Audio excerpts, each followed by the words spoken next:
Your brain is going to tell you right now, this is Photoshop, these are AI generated images. This can't be real. Not only is it real, it exists right now on the same planet as us. I've selected 10 of the most incredible places in the world for you. Island of the Dolls, Mexico. South of Mexico City on the Xochimilco Canal, there's a small island. Dolls hang from the trees there, hundreds of them. Eyeless, armless, old and decaying. They've been hanging there since the middle of the last century. A strange man once lived here in solitude, Don Julian. He said he once found the body of a drowned girl in the canal, and then her doll floated by. He hung that doll on a tree to put her soul at rest. Then another one, and another. For decades, he collected dolls from landfills, bought them, or traded for them. You'd say the island's spirits demand it, or things will go badly. And in 2001, Don Julian drowned in that very canal, in the exact spot where he found the girl. But the dolls are made. No one takes them down.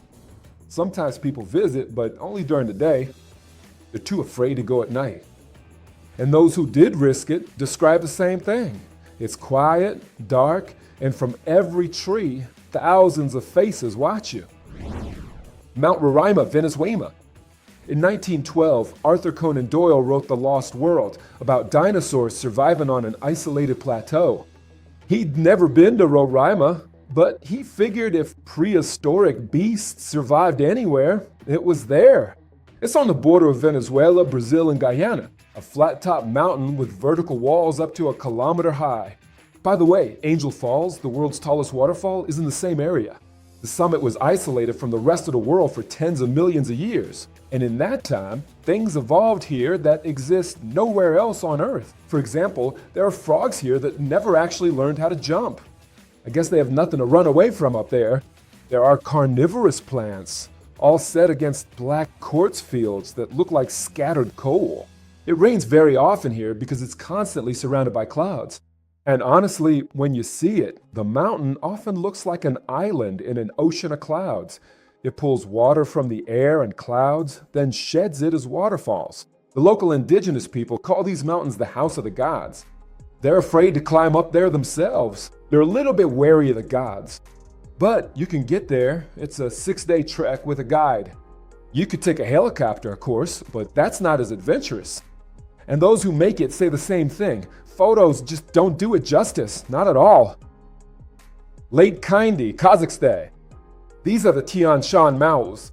In 1911, an earthquake occurred, causing a landslide that blocked the exit of the gorge, and it slowly began to fill with water. And there was a spruce forest there. The cold mountain water prevented these trees, these large spruces, from rotting. They're still standing there just as they were 100 years ago, right in the water with only the tops sticking out. Just imagine this clear, bright turquoise water. There, the tops of those spruces are sticking out. Sometimes, especially in certain light, in the morning, at twilight, in the evening, they look like an ink drawing. To see this forest in its entirety, its underwater part, you really need to put on scuba gear and dive right under the water. Divers go down and see everything that's there, deep underwater. This standing untouched forest. Cold water, it slows down all the processes of decay, and this is wood. I mean, an ordinary tree would have long since decayed over 100+ years, but here, all those processes slowed down. That's why this forest is still standing, just as it was. So obviously, there's no bark in many places and no needles left. But these trees remained. Getting there is difficult. There's a mountain dirt road and no tourist infrastructure at all. But on the other hand, that's good because it keeps this place pristine. Yeah, probably one of the most inaccessible places on my list. The Marble Caves, Chile, Patagonia, on the border of Chile and Argentina. Lake General Carrera. In the middle of the lake are islands of pure marble. Over 12,000 years, glacial waves have carved a whole labyrinth inside these islands. Arches, grottos, caves, halls. You can only get there by boat. Everything inside is blue, azure, turquoise, because the lake water is a deep blue color. It's glacial. And in the early morning, when the sun enters the caves at a certain angle, The marble walls begin to glow as if on their own. Yeah, and the locals call this place the Marble Cathedral. Yeah, but this cathedral is older than any of those created by man. I love such beauty, and I've chosen the 10 most beautiful countries out of the 55 I've visited. I made a separate video. It's already on the channel. Don't miss it. I'll leave the link in the description. The Gates of Hell, Turkmenistan, 1971. In the Karakum Desert, Soviet geologists were drilling a well looking for gas. Well, their drills suddenly dropped into an underground cavity. They pulled it out, and natural gas, methane, started coming out of the cavity. So they set it on fire, so as not to poison everything around. They thought it would burn out in a few days. No official documents of this decision have survived. No orders, no reports of any kind. No one even knows the name of the person who made that decision. 55 years have passed. A hole 70 meters wide and 30 deep is still burning to this day without stopping. Now, satellite images show that the brightness of the fire is gradually decreasing, the gas is running out, and the fire, so bright and powerful at first, is now getting smaller and smaller.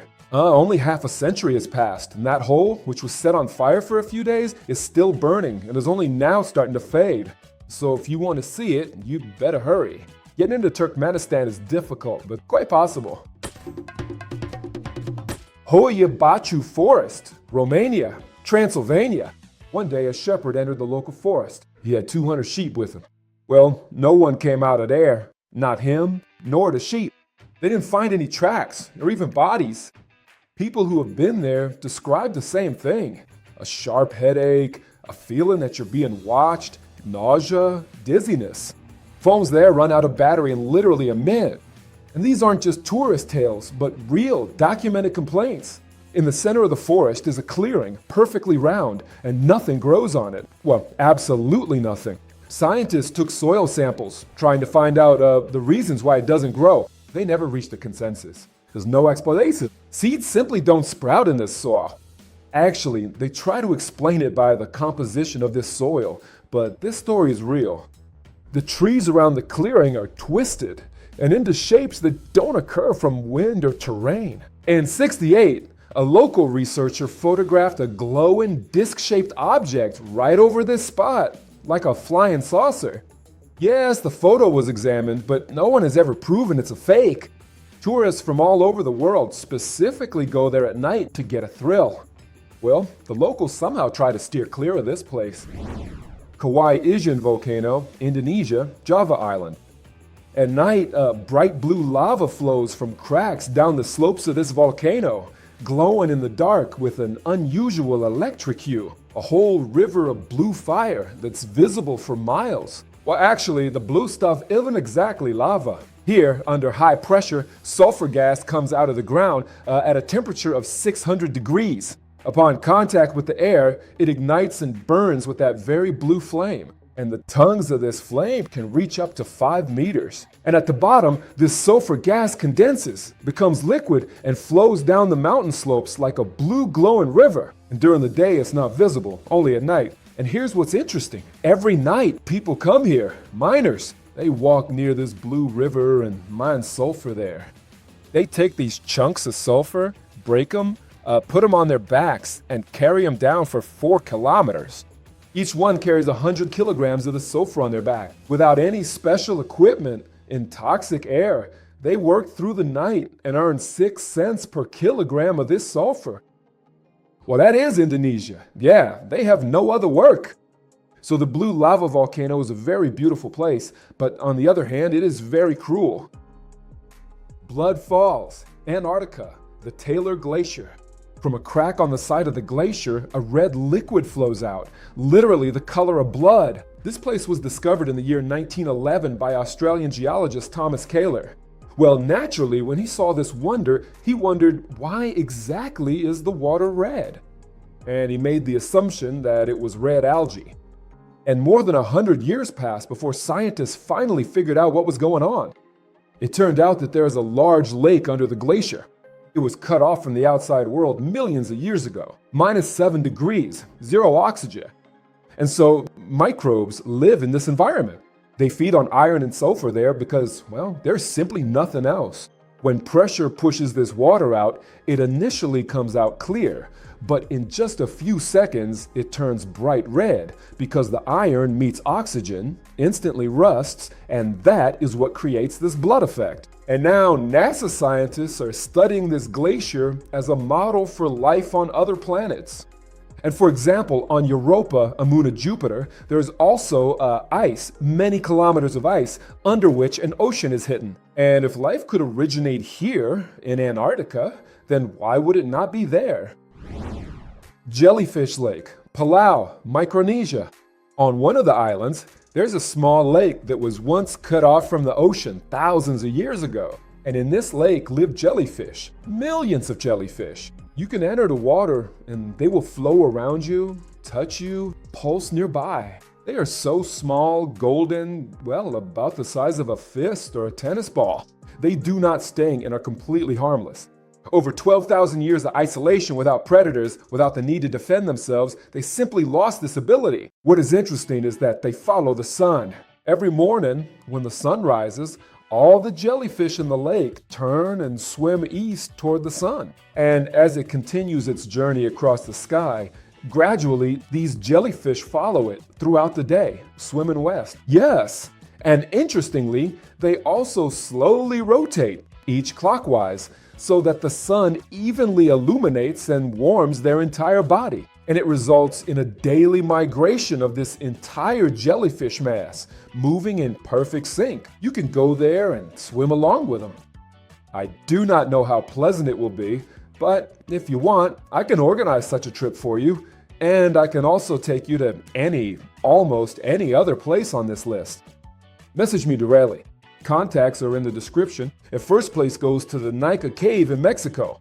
The year was 2000 in the state of Chihuahua. Two miners at a depth of 300 meters are drilling, and the drill hits a void. A familiar situation, isn't it? They shine their flashlights and see a cave that looks a lot like the Fortress of Solitude from the Superman movie. You see scenes from that movie, you compare them with photos of this cave. Man, it's like they knew.